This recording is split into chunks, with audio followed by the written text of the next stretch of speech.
Hello, everybody. Lisa Kipps-Brown here. I'm so happy to be back for my second show after the holidays.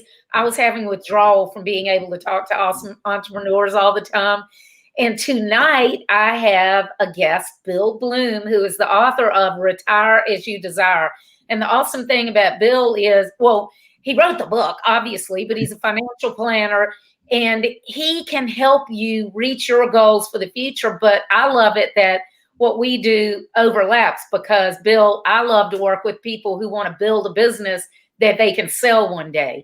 So, Bill, I want you to introduce yourself to the audience and a bit about your background and what you do.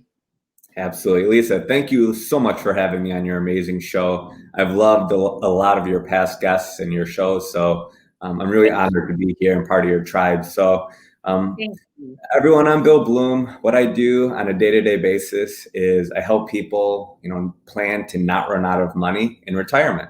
It's pretty simple. I'm a simplifier by nature, and I love writing books. We just had a few books come out in this past October, but at the end of the day, I just really love working with people and simplifying their financial life, because once you are able to simplify that, it takes a lot of the stress off your plate, and then you can go enjoy the other things that you have a purpose and a passion for.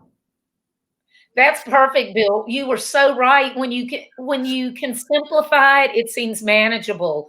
But when you have this big thing that you don't even know where to start at, it's totally overwhelming. So, hello, just don't run out of money. How much simpler can you get? And then you basically kind of back into helping people figure out how they can not run out of money. Absolutely. I mean, I'll give you my strategy. I'll tell you openly. I mean, that's how you help people, right? I mean, this is not the most fun exercise to do, but as a consumer, you need to know your fixed expenses. Are you going to have a mortgage, car payment, insurances? Some people don't even know how to do that. So we help through that process, and then we reverse engineer it. And this is just how my brain works, is we're able to create cash flow from their reserves or their investments or the monies that they've been able to accumulate throughout their lifetime. And then they receive a customized retirement income strategy that's going to fit their expenses and the things that they want to do with their lifetime. So it doesn't have to be difficult, because when you go and leave the workforce, you still need a purpose, you still need passions. And I know, Lisa, you and I talked about this. It's a big part of our lives. So you need to plan for that. And that's what we do very, very well. I bet it can be stressful when you first start working with a client, though, because first of all, you might have a couple and they might be in disagreement. But I think also a lot of people are embarrassed because either they don't have as much, they feel like I'm embarrassed for him to know that I don't have hardly anything. I'm X age and I haven't managed to save anything, or they're embarrassed about what they don't know. Do you run into that? All the time. In the first or second meetings when we're working with new clients or when we receive new introductions, everyone always asks, do we have enough money? And I always say to them, I don't know yet, but we're going to use technology to show you how long your money could last for with what you're currently doing. So we take them through the strategy and we show them what their current plan does and how long their money could last for, to see if you even need to make changes. And that's powerful. Yeah, maybe they don't. Maybe they don't. But the great thing is, if they understand what they're doing and why they're doing it, they're much more likely to be able to stick with it. Absolutely. Again, it goes back to what's your why, what's your passion, what's your purpose. As entrepreneurs, we know what that is. We build businesses around that, and we show that every single day. We show up to show your passions. And not a lot of people actually know what they want to do with their time. That's what I found out to be astonishing, is a lot of people don't know how they want to spend the next 20, 30, or 40 years of their life. And that's astonishing to me. Yeah, and they can't imagine not working. And they might not even be enjoying working, but they can't imagine not working. And so then if they don't plan ahead and figure out what they're going to do to keep themselves busy, all of a sudden they're there and they feel like they're useless. They feel like they have no purpose. And most of us now have like 20 years to live, 10 Right. to 20 years after we retire. I can't imagine. That would be like growing up as a child, your entire childhood sitting there doing nothing. Can you imagine? Oh, that'd be bad. That'd be really bad. There would That be, would yeah. I mean, even if you're 60 or 50 and you leave the workforce or sell your company, you still need cash flow, and your cash flow needs to be the purpose, part of that purpose to do the things that you want. I know adults that have started to learn how to boat or sail. Like I go sailing a lot. I'm really ingrained in the Chicagoland boating community. And some people say, you know what? I've always wanted to do it. Let's do it. So we make a plan for that. Other people, they start a company when they retire because you know what? They finally have their financial freedoms in place. So now they have the confidence to go out and do the things that they want to do. So it could be either way. It's really powerful. Yeah, I actually work with a lot of people like that once they retire, they want to try to start their dream business. Or even if they didn't have a dream business, they just want to be able to have play money, mad money, and they can use their decades of experience to start some type of business that they can run from anywhere and live the lifestyle that they want to live, not be stuck in one place unless they want to be, and have a purpose, but they're also making money so that they can do whatever they want. So I love the fact that what we do overlaps so much. Absolutely. It was so nice to meet you finally. When we reached out to each other, I was like, why didn't we do this sooner? And I'm surprised. Yeah, our buddy Justin didn't do that. I know it. And I had seen your name on there because we're always liking and commenting. We have a lot of common connections, and I just didn't click through and go to realize, which is that. All right, everybody out there, that's a good lesson for y'all. Click through and look at people when you see a comment or whatever, or you see that they know somebody, they like something, that you have a common connection. Go check them out because you never know what you have in common. Absolutely. Just say hello, send a message. It never hurts to do that. And you never know what friendships are going to come from that. That's exactly right. So aside from business, it doesn't even matter. All of our friends don't have to be, customers or business associates in the physical world. And it's the same thing in the digital world. You can never have too many friends. Yeah. Plus, selfishly, you never know who they know. Absolutely. I've learned, through Justin, that in 2020, people were so much more open to connecting to people because we were not able to do that on a day-to-day basis. So Zoom, and all like the Microsoft Teams, that's been our connection besides from our families. So yeah, it's been great. It's been nice to still be able to connect with new people, meet new people. And I mean, I've had conversations with people from Australia that I never would have done if it wasn't for, Zoom and the pandemic. Yeah. And the one good thing for my clients that's come from it is some of them who shall be unnamed, they know who they are, that for years I've been like, you've got to do these things. No, I don't need to. My business is fine. Now they're like, oh my gosh, now I get it, and so a bad thing that you can turn into a good thing, that it's forced them to realize, hey, there are things that I need to do. And by doing them to make their business, to be able to keep it growing and continuing, it also makes the business more valuable and more marketable to somebody else. Oh, definitely. And the one thing that I've learned is this pandemic has really adjusted my business. It's made it a million times more efficient. Our team is so much more engaged, actually. And I don't think we're going to go back to that in-person, face-to-face. It's going to be a lot more streamlined this way. And I was going to a client's house or their business before, and I was going all over God's green earth to do that. But this way, it's just so much simpler. And plus, there will be times where you need to go pick up a check or do something like that. But people don't need to clean up their house anymore or worry about these things. This is just, you can keep like a little 4-foot square of your house. Yeah, that's right. And it ends up being less stressful because you're not having to worry about getting in the car, driving somewhere, worrying about the traffic, the weather, the this, that, and the other. So for a meeting that might take 30 minutes where you used to may have needed to put aside an hour and a half, you're putting aside maybe 40 minutes, 5 minutes before, 5 minutes after. So it's less stressful for both people. One of my guests on the show, who's now a friend, I've been so blessed to meet through Justin Breen also, is Richard Mulholland in South Africa. And do you know Rich? Yes, he's amazing. Absolutely amazing. Yeah, Brilliant. awesome.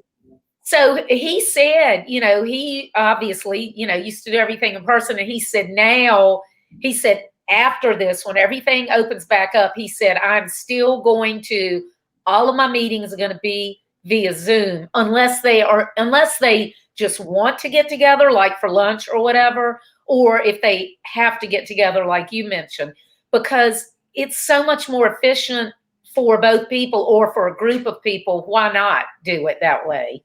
I agree with you. I mean, the one thing that I really miss is doing my in-person client events. Yeah. Before the show went live, we were talking about the events that we're going to be hosting this year. Like, we set up a whole schedule of events that are going to be virtual because we have no idea, but we have a calendar for the whole entire year already. And I think that people are not zoomed out anymore. I think the Zoom landia was kind of too much at first because everyone was getting used to it with their work and their job. And now, social events or happy hours or whatever it was. But now it's a way of life. It's definitely a way of life. Yeah. I mean, I was so used to using it that it was just like, I wasn't used to doing as many Zooms as I do because there were clients that felt like they didn't want to do them or whatever. And now that you don't have the excuse, you do have more. But for people who were not used to ever using them, it was such a huge adjustment for them. And speaking of conferences, this is something that you and I need to do. I'm working on my schedule also, and I have some really cool conference software where people can do speed networking and sit at tables with each other and like talk in small groups and screen share. I mean, it's awesome, and multiple speakers and yada, yada, yada. So I want to talk with you anyway after this sometime because I want us to do something together like that. That'd be awesome. But so since my show is specifically for entrepreneurs, I want to talk with you about, well, basically coming from the angle of only about a third of businesses ever sell. And the ones that when somebody wants to retire or whenever, and the ones that do sell tend to go for about half of what the person thinks it's worth because they think it's worth more because it's their baby. And so what they don't understand is nobody wants to buy a job. So they don't understand how they can set the business up, not just to make as much money as they can right now, but that they can set it up so that the business is actually its own entity that somebody else can take over. Absolutely. Oh my gosh, I could talk about this for hours. So so that's what I want you to talk about. I want you to talk about some of the things that you've seen with your clients or, some of the experiences, things like that, so that we can help people out. Absolutely. So for the business owners watching this who have not done a business valuation, I mean, there's a ton of professional services that could help you with that if you're curious or if you're looking to sell your business and retire as you desire, as I have to put that in there. But or hey, wait, I'm gonna throw mine in too. Boomer Cashout. Yes. But realistically, it comes down to your cash flow. Are you in like a repeat selling business? What I mean by that is, do you have clients purchasing the same stuff every single month, every 2 months, every 3 months? Do you have more predictable cash flow in those types of businesses? Or are you a project-based business where you don't have recurring revenue? And that all has to do with the valuation of your company. If someone wants to step in and buy your business, do you have clients? Do you have a book of business? Do you have recurring revenue? Do you include your business valuation in your net worth? How much debt do you have? All of this goes into it. I mean, my wife and I had a conversation, I in the middle of the pandemic just to figure out our own balance sheet. And I said, well, here's what my business is worth because this is what happens in our industry. It's about recurring revenue. And that's how you base your valuation of your book of business. Mm-hmm. Every company is different. I have a really good friend who's a designer, and they don't have that recurring revenue stream. It's project-based. So the valuation of his company is going to be different from another one of my clients who owns more recurring revenue business, like a cash flow business. And that's what, if you're looking to sell your business, build your cash flow, build recurring revenue. Yeah. And the other thing about that is to take it a little bit further. Even if you have recurring revenue, if it's dependent on you doing it personally, you have to go, okay, who can come in and do this? It's somebody you're going to have to train. Or what if it's somebody that wants to be a business owner but doesn't want to do all the work? So the more that people can figure out products or services that they can offer that do generate continuing revenue, ongoing revenue, predictable revenue, and that doesn't rely on a specific person or themselves or whatever to do it, then that makes it even better. But I bet your designer can figure out something. Yep, and you use technology to help you with that. That's an added bonus. Yeah, that's the thing. And with technology, even though it might not, some people can use technology to actually generate the cash flow, to help generate it, create products that it's integrated with, but other people can use it to make the business run more efficiently. And that makes it more valuable because it costs less to run it, and whoever buys it doesn't need to have as many people running it. Exactly. And that's a beautiful thing. It comes down to your cash flow. Mm-hmm. So do you have any anecdote or any story or client that you can share with us about some way that maybe they realized that their business wasn't valuable or not likely to sell, and how you helped them turn it around? Well, I can't get into too many specifics about companies or names or anything like that. Definitely nothing like that. Yeah. But you know what? I have had a few clients who have sold their businesses. I know some people who are in the process of selling their business as well. So I'm going to take it one step further, is like, what do you do with that? And how do you incorporate that in your retirement plan or your purpose-filled plan? So that way you could live that life that you want after you sail off into the sunset, per se. It really comes down back to what I said before. It comes down to knowing how you want to live your life. And that's really the hard part, is figuring that out and sitting down with your significant other or myself, or just planning that out with your own advisor and saying, here's what it looks like. And that's why you just have open discussions when you first meet with new people and just learn about them. Because there's going to be things that come up that they're going to say that they didn't even realize. I think that's the most fun part of it, is that they're coming to realization of the things that they've been thinking about. They just haven't spoken them out loud. And once they do that, that's powerful and that's freeing from a future planning standpoint. That's a really good point, because it makes it more real. If you say it out loud and somebody else hears it, then it becomes more real, but it also makes you feel more accountable to not you, but the client feel more accountable to actually following through, because now somebody knows that this is what they want to do. So they kind of feel more like, oh, I really need to follow through and achieve my dream. Oh, definitely. And just start figuring out what it's going to take to do that, and figure out, okay, do I need to invest here or there? And how do you create that cash flow? And that's where really my team and I come into play to help people like that, and the business owners who are going through that process, because it all needs to fit and it all needs to be part of the process. Yeah. So what is probably do you have something that you could say would be the most common thing that more business owners end up being able to do, aside from, just making regular contributions? Is there anything else that the dummies like me, might be surprised at, that is a very common thing that a lot of clients need to do? Gosh, I mean, when you're a business owner, you have, depending on the structure of your corporation or your entity, it does give you additional opportunities to put money away or save money away, especially if you have, pretty consistent cash flowing businesses. You're able to take advantage of, advanced planning strategies where, your typical 9-to-5 worker, there's nothing wrong with that. My parents were like that. I just knew I never wanted to be that. But, you have additional opportunities to save or put away or invest or even potentially reduce your taxes, just being a business owner. And that's part of the beauty of being a business owner. You're taking on that risk that most people aren't willing to do. And, you are rewarded from that, for that, from time to time. Yeah. Do you find that most of the people who initially come to you, before you've worked with them, before they've taken your advice and improved, do you find that most of them have a retirement account, or a lot of them, have they been so focused on the business that they put it off and kept plowing the money back into the business?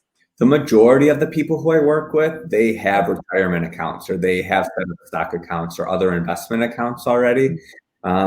But I think it's true in today's world that you have to look at what investment you want to do. Do you want to build a company? And you know what? Sometimes you need to reinvest or build a plant or a factory, which I know people who do. Other people want to really try and put money away for their future retirement because they have a plan in their mind already and with their spouse or their significant other. So they've actually put money aside to start planning for these things. And that's what we help people do. And it obviously will be a portfolio mix between stocks and various types of investments. Absolutely. I mean, we customize that for everyone. So no one person has the same thing as someone else. But getting back to what you asked before, Lisa, if it really comes down to how much cash intense of a business you own, in order to be able to put money aside in other places, and how many employees you have. What have you seen on your end of that? Do you see a lot of people putting a lot of money into their businesses, or a combination of both?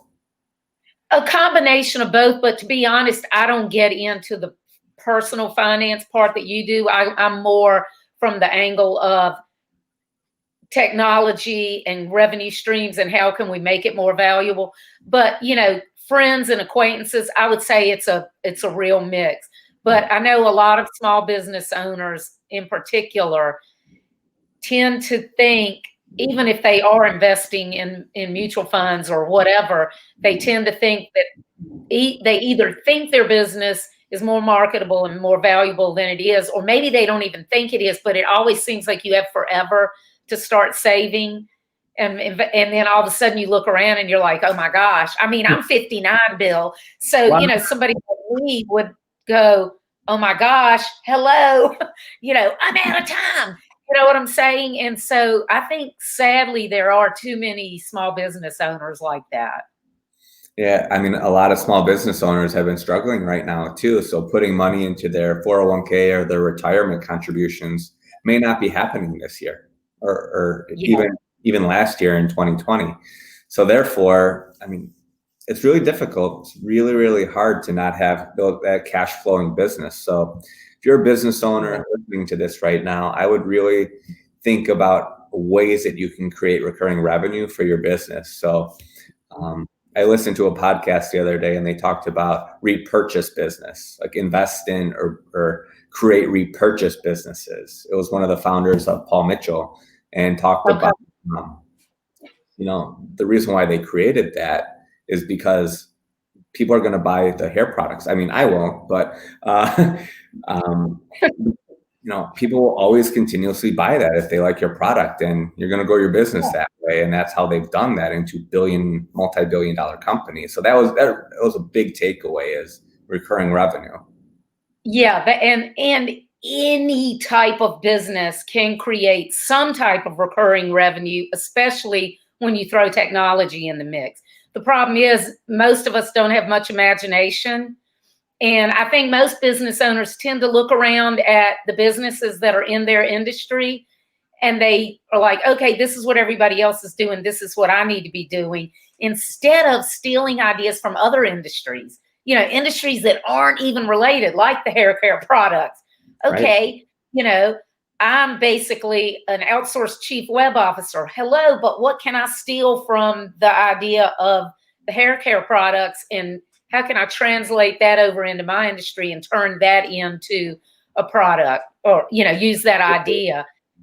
And I think we need to do more of that.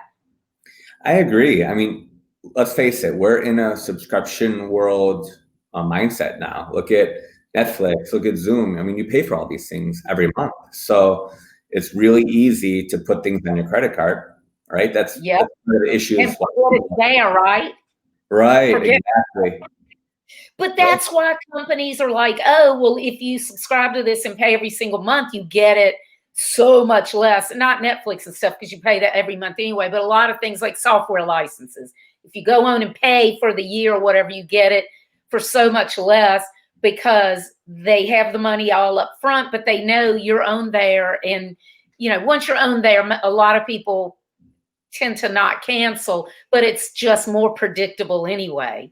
And it gives them something that they can show an investor that this is a predictable value in the future.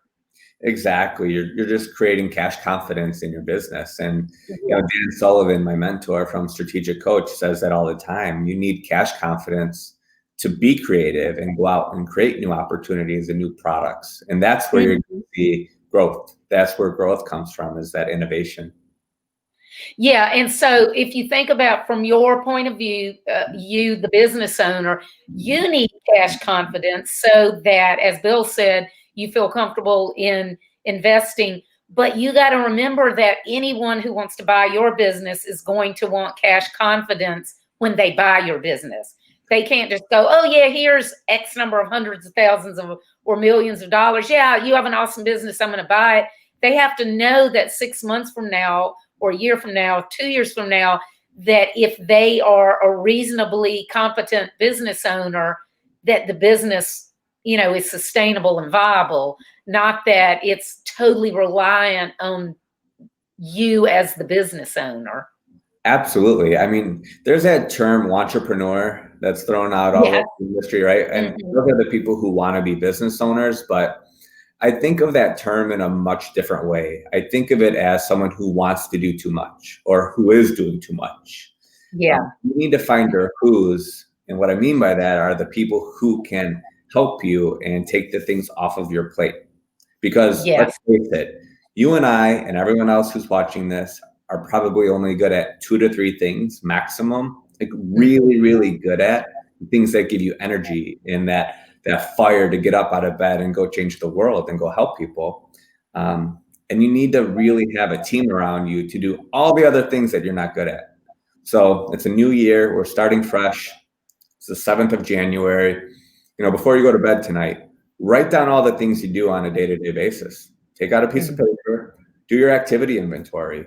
And that includes checking the mail, or emails. Like, what are the things that you're doing that really take your energy away? And as a business owner, you want to focus in on those 2 to 3 things.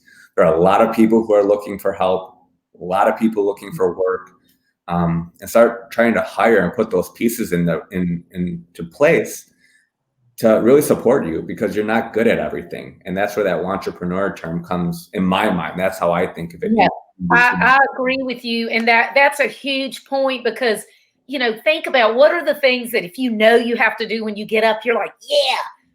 But versus the things that you're like, I don't want to get out of bed because, I have to do this. Those are the things and I'm as guilty of it as everybody else. We all are. I go in my email when I see, they're just rolling in the emails. I can just feel my energy being sucked away. But I think that's another good thing that the pandemic, because we need to take lemons and turn them into lemonade. So one good thing that the pandemic has brought is that it does make people, or has helped more people realize that they don't have to have employees that are sitting right there, that they can use remote help. And I know a lot more people who have taken on remote executive assistants when they never would have hired an executive assistant to come and work in their office. Absolutely. But now they're like, oh, okay, well, because they're not thinking from the same angle as hiring an employee. And so they go, oh, well, if it's somebody that's working on their own and they're really good, and I might only need them 5 hours a week or whatever. They all work differently.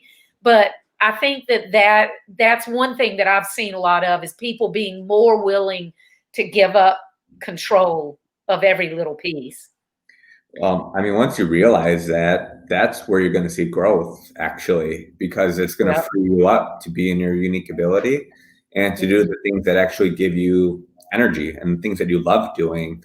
And that's really how you should build your business. For all the business owners listening to this, build your business around your weaknesses. Okay, explain that a little further. Yeah.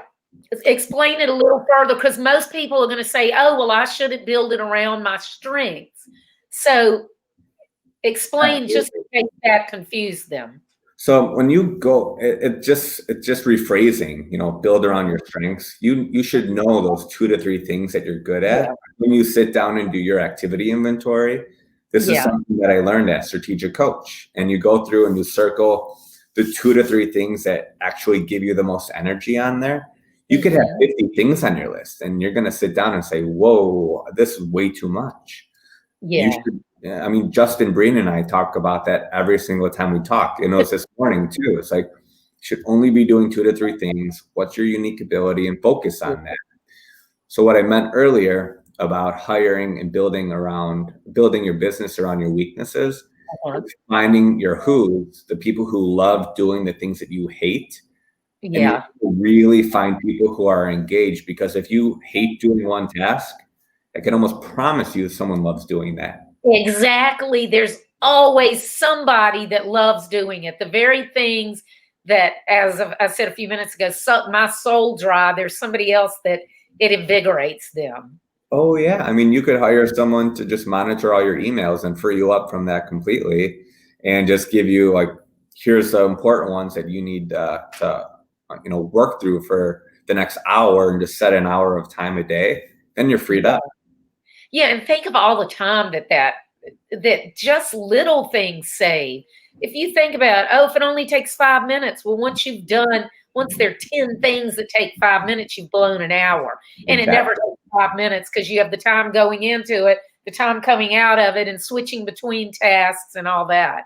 Yep. Lack of focus. I mean, that's, again, going back to building around your weaknesses. Know what you're bad at and figure out who can help you with that. The other, you said we hear entrepreneur a lot. The other one that we hear a lot is serial entrepreneur. And I see so many people use that, but I'm like, there's a difference in a true serial entrepreneur who is awesome at building businesses and flipping them, selling, making a lot of money, and keeping on going.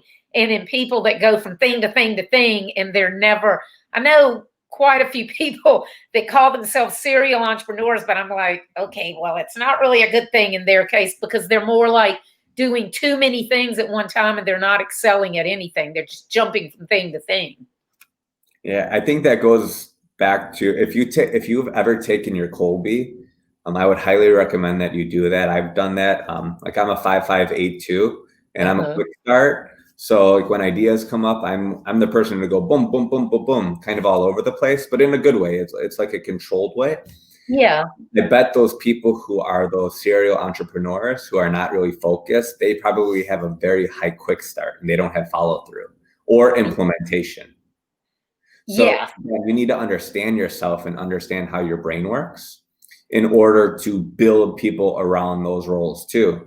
I think it's great if you want to create a bunch of companies, but you have to start with one and build that up successfully in order to give you a basis to grow other ones or invest in other ones. Because, again, you could jump all over God's green earth, and that's great. But if you're not, building successful companies, it sounds like more of a headache than just. I know. I just can't imagine. The reason I'm looking down, I wanted to go find my call, because I can never remember it.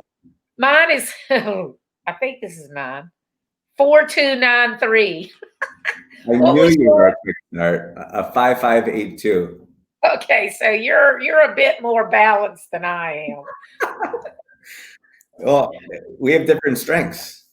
That's right. And the thing that I love about this, Justin Breen is the one that told me, most personality tests, whatever, I think they're ridiculous.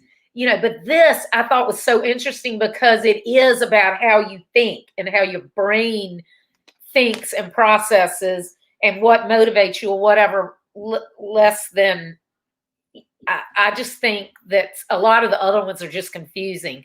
But this makes sense to me. And I can look at it and go, okay, well, I know, and I already knew this, but it also is good to kind of see it. I'm not great at follow through. I'm a 2. I think Justin was like a 1 or something. He goes, oh, you're like off the charts compared to me. But yeah, I mean, and I know that about myself. I love the beginning. I love the strategy, the planning, the brainstorming and all that. But once I get something to this part where I can kind of see the big picture, I'm ready to go to the next thing because I don't like the repetitive tasks. Right, exactly. And that's why you need a team around you who loves that. Serial entrepreneur, being an entrepreneur, pivoting, all these like phrase words that sound cool, they're not. Exactly. Yeah. Let's face it. It's, if you're using these terms, stop it. I agree with you. Business. And the follow through thing, a lot of people, we get so used to thinking about it in terms of our work or whatever that maybe we have a hard time. I like analogies. So I'm going to give y'all an analogy in my own personal life that might help you figure yourself out where you might fall. So I'm a gardener. I'm a master gardener. I love to garden. But what I love is the research and the planning and I love the digging and the planting. But once it's done, I do not like the weeding and that kind of thing. Where other people, that's the part they love because it's like meditation for them, right. And so it's that type of thing. What gives you energy and what takes your energy away? Yeah, you need a balance. You need to stay as much of a percentage of the day in the things that give you energy as you possibly can. And surround yourself with people, first of all, people that provide that, whatever it is, like not just your team, but like you and I talking. It's energizing to me to talk to somebody else who has big ideas and thinks differently. So you need to surround yourself with people who are good at things that you're not good at to take that off of you, but you also need to surround yourself with people who can feed into the things that you are good at, who can motivate you and push you to dream bigger and reach further. Oh yeah. And I really learned a lot about that through Strategic Coach. I've been in their programs for 7 years now. Wow. 10 times program with Dan Sullivan, who's just a legend. And that's really, expanded my mind. And we're currently working on a new company that it's going to be an international finance company. And we're working with other collaborators that they have special skill sets that I will never have. And again, it goes back to knowing what you want to do. And you can actually build other companies that actually are all about collaborations. That's an important thing too, is, if you want to add value to your company, think about collaborating with someone. You don't need to give them equity. You don't need to give them this and the other, but who are 5 to 10 collaborators that could help grow your business? And you're either going to pay them, right? And that's okay. Or you guys could both be an introductory source, referral source, or your websites could work with each other. And that's another great tool to add value to your company, is once you integrate these collaborators, the sky's really the limit. It really is. I mean, it is just supercharging your business because you're pulling in assets and talents that you would never have. And even if you can afford it, maybe you don't want to pay other people. And the great thing is that it's not taking anything from anybody. It's pulling everybody together. And I always say, 1 + 1 is way more than 2. And so when you can put all these minds together and do something, I can't wait to see what it is that y'all are doing. It's going to be fun. It's going to be a lot of fun. We're getting there. I just came up with the idea a few weeks ago, and when it happened, I got introduced to someone who was a who. I got introduced to another person who was a who, for the things that I'm never going to do, things that I can never create on my own, and just happening organically. I guess that goes back to your focus and your vision. Right. When you're crystal clear about what you want, powerful and magical things could happen. That's awesome. Oh, I cannot wait to find out what it is. It sounds really exciting. It's going to be great. We're not there yet, but we'll have to do another show, Lisa, for sure. Yeah, I can't wait. But yeah, so I wasn't trying to put you on the spot, but I didn't know, do you think it might be like 6 or 9 months or like a year or whatever? Yeah, it could be 6 months, could be a year. Just depends on how quickly the technology could start working. Gotcha. Hey, I know how that goes because being in web development, that's the core part of my company. So yeah, I totally get that. But the other thing with collaborating is even just co-marketing. If you don't know people that you can collaborate with, individuals like professionals like yourself, but whatever type business you're in, there are probably other businesses that are complementary businesses that you can figure out a way to co-market so that you are helping people market, you're marketing each other in some type of way. I mean, face it, that's why things like McDonald's and partnering up promoting movies, it promotes the movie, it promotes McDonald's. So I don't know if that's a great example, but just pulling it off the top of my head. But, even if you are a solopreneur, you need to be thinking, how can you build a team around you? Now, not having to hire, but how can you build a team that helps you be more successful and you're helping other people be more successful?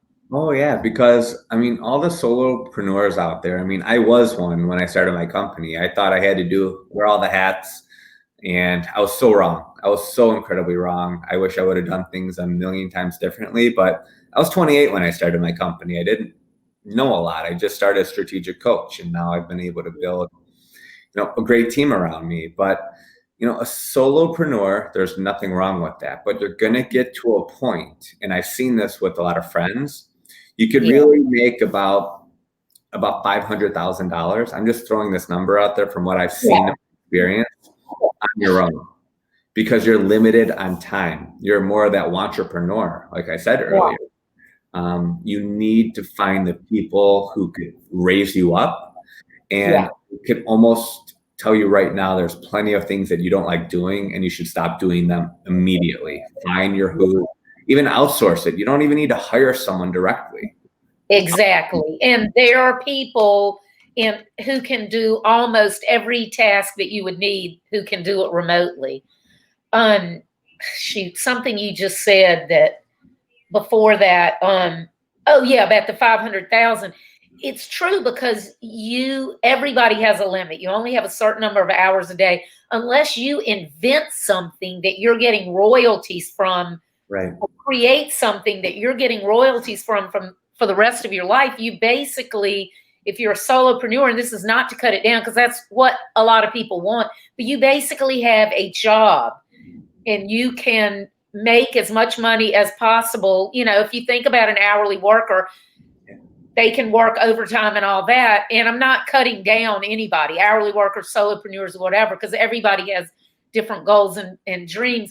But you just need to understand that you are automatically limiting yourself. Whereas if you do surround yourself with the team, like you said, to take away the things that you aren't strong at, but also surround yourself with other entrepreneurs that you can collaborate with, or at the very least be inspired by and learn from. Yes, and more. Yes, Lisa. Dan Sullivan, again, I go back to, his mantras a lot because they resonate with me. Right. And in one of his recordings, he said, when you're a solopreneur, you're basically like an employee, but you're out on your own. Yeah. There's not. You don't even have the safety net of being an employee. it's kind of like you have the worst of both worlds. But, and again, I don't mean it negatively. That's how I worked for a long time, because for many years, I was raising my kids and and so all I wanted, I didn't want to have to worry about anybody else but me. I wanted to be able to be very fluid, if you will. So, and I frankly didn't have to worry about the money because my husband had a good job. And, it's not like there was less pressure on me to be thinking ahead, but I should have been thinking ahead. I honestly was more focused on right now. What do I want right now? What's, my life right now, what's going to make it easier? And I think there are too many of us that do that. When we start a business, we have our nose to the grindstone and we're so concentrated on cash flow right now and doing what's needed right now that we don't take the time to look at the big picture. Yeah, and you could also get creative with hiring. It doesn't mean that you have to give someone $100,000 salary right away, especially if you just started a business in the past year or 2 or 3 or however many years. You can give them incentives, let them work for it. There's really great ways to do it. You could make them 1099 employees, and that's not a bad thing for them either, because they have more opportunities with, potentially with their taxes. So you don't have to just have a closed mindset. That's that mindset of scarcity. You have to think, if you want to grow your business, you have to have people around you. And, that's where growth comes into play. Yeah, let's talk about that some, because I think a lot of people, they don't really understand the concept of the attitude of scarcity versus abundance. And it is so huge in everything that you do, not just day to day, but even hour to hour. Are you doing something because you got to have $10 right now, or are you thinking ahead? Let's talk about that some. So the scarcity versus abundance. Gosh, I don't even know where to begin with this, because this is such a focal point in my life. When I changed my mindset to think, okay, we live in America. It's the most abundant country in the world. Almost anything you want could be shipped to you in 2 days, one day. And that's sort of probably why a lot of people have money issues too. Negative money issues is that self-gratification. But the word abundance is so incredibly strong when you look at your purpose.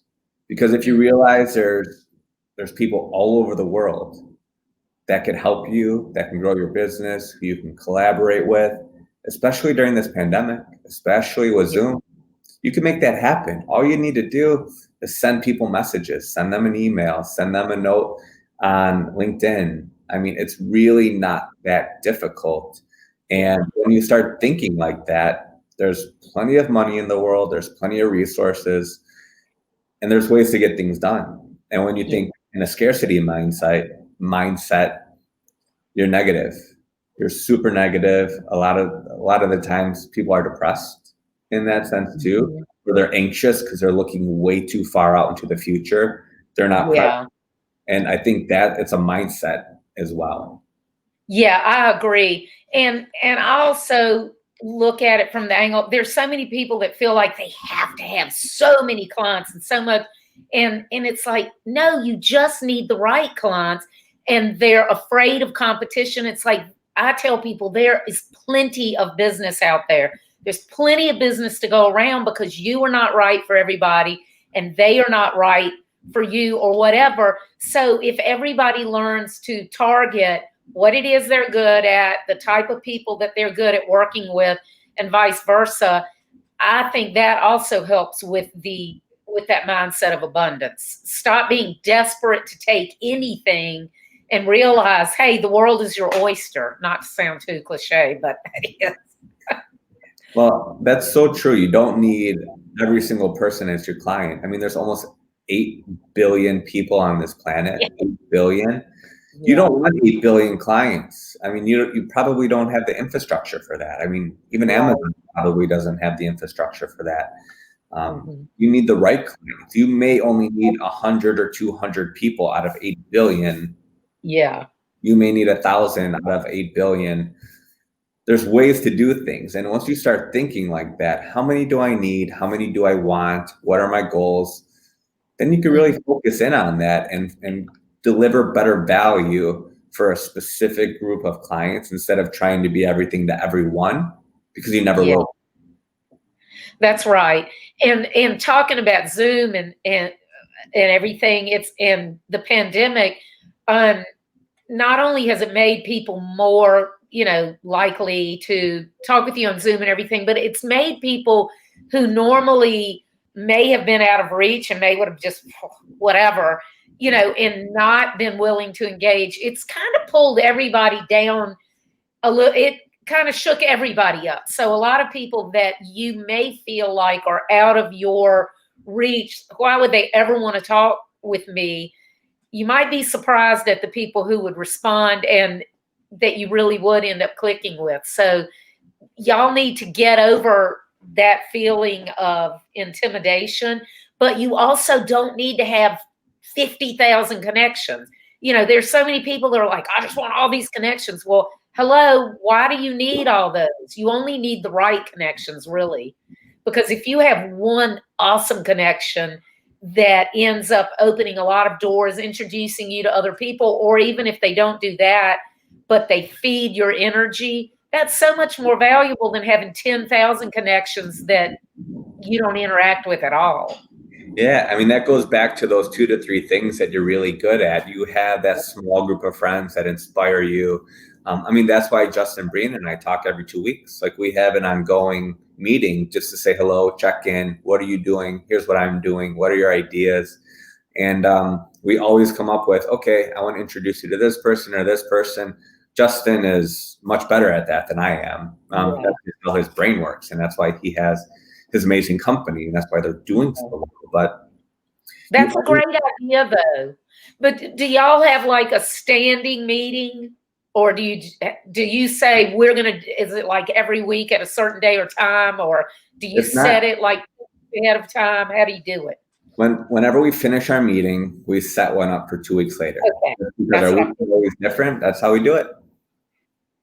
And that's a great idea, Bill, because it holds both of you accountable, and it gives you somebody to bounce ideas off of, and get feedback and get energy from.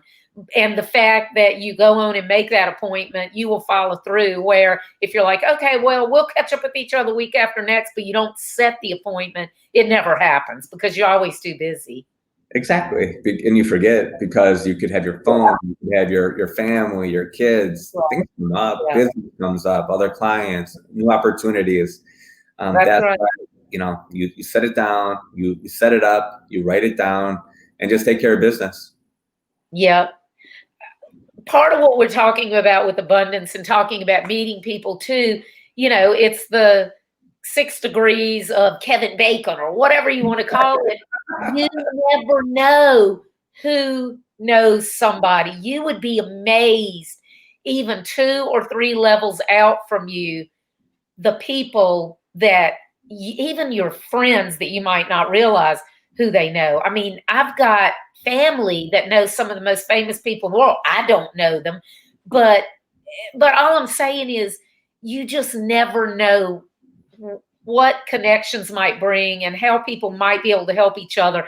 And to me, it's so exciting because the world is it's actually much smaller than we think it is. And I think that if there's one thing that people can take away from the pandemic is we're all in this together, and let's figure out how we can help each other. You know what?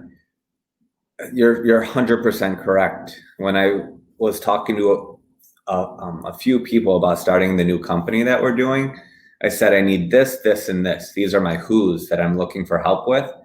Mm-hmm. They came up immediately. Right. Yeah. They know them. And if they hadn't, they could have probably said, well, let me go ask some friends. And those friends would have known somebody. Exactly. And going back to what you said, it's okay to reach out to people who you think may not be reachable. It costs you nothing to be nice to someone. That's right. If you're polite, if you ask questions, that's how you and I got connected, Yeah. asked about your book. Yeah. I mean, it costs you nothing to be nice to someone or send someone a message or ask someone a question. You don't know what can come of that. So, Right. business owner, you need to do that. And that's another way that you could have exponential growth as well. That's true. And one thing I want to say on LinkedIn, y'all, don't connect with people and immediately hit them up and try to do a sales pitch. I'm like, I get so tired of that because I'm really open and I want to connect with most people. But I've gotten so I will look at people's pages and I'll see, do we have anybody in common first? And what do they do? And are they really interacting with people? And even then, I still have people that I don't even know them. They haven't even tried to interact in any way whatsoever. And once every week or two, they want to send me pictures. It's so irritating. It's basically like going to a party and walking up to somebody and hitting them with a sales pitch. You don't go to a party and do that. You try to chit chat. You try to get to know people. You don't hound them to death. Well, if you do, they walk across the room and try to get away. Absolutely. Oh gosh, yes. Yeah, and those robo spam things on LinkedIn are painful too. I don't know.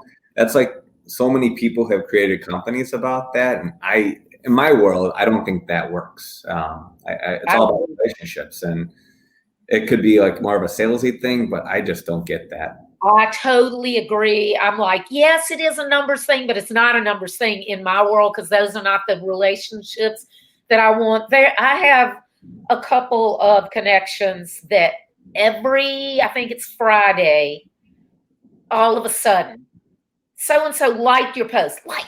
I mean, literally, my phone is blowing up. And it's these two people, and they're very close in time. So I know it's either an automated thing or they have some person that they've hired to do. And all they're doing is going one at a time down my post, like. And I'm like, hello, you cannot have even read the post, much less clicked through and read.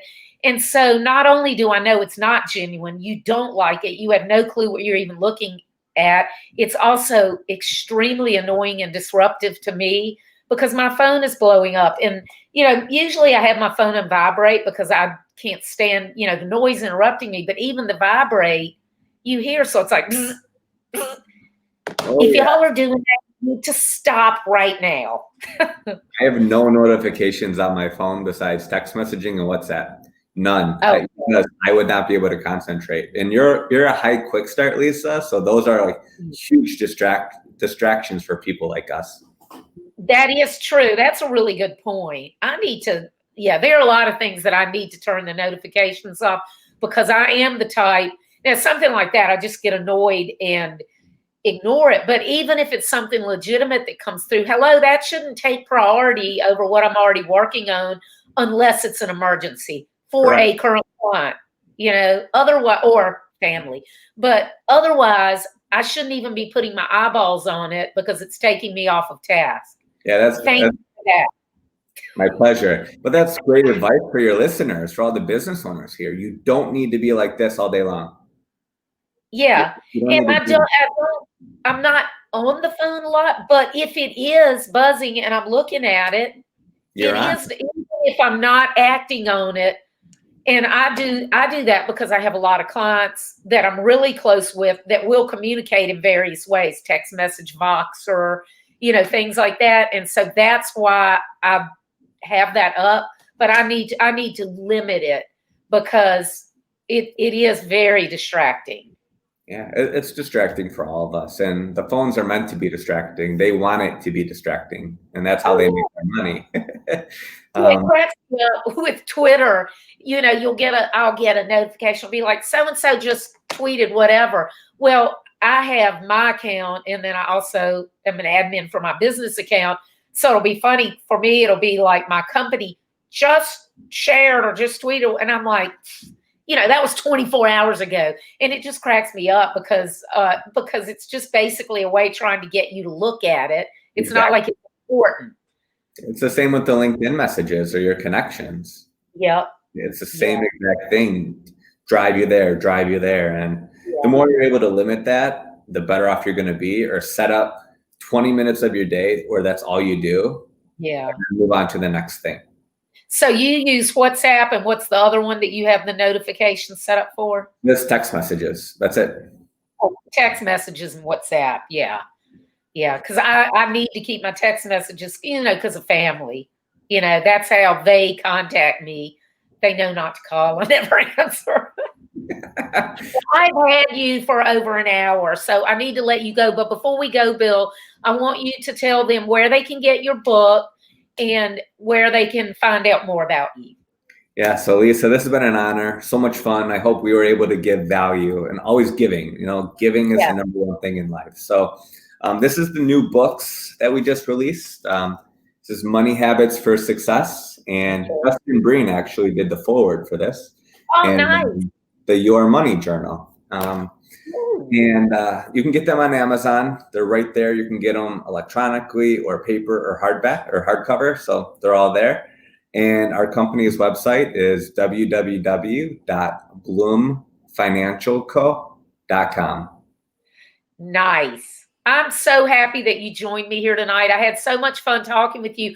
Oh, and by the way, y'all, Bill is also in my book that'll be coming out in the next month or so. Disrupt Your Now, the Successful Entrepreneur's Guide to Reimagining Your Business and Life. My brain just totally short-circuited right then. But I have really enjoyed having you, Bill. I'm so excited to have you on. And when you're ready to announce, or after you've announced, I would love for you to come back on and share your new collaboration with me. We'll definitely do that, Lisa. 100%. Okay. Thanks. Talking to you later. Bye-bye. Bye, everybody.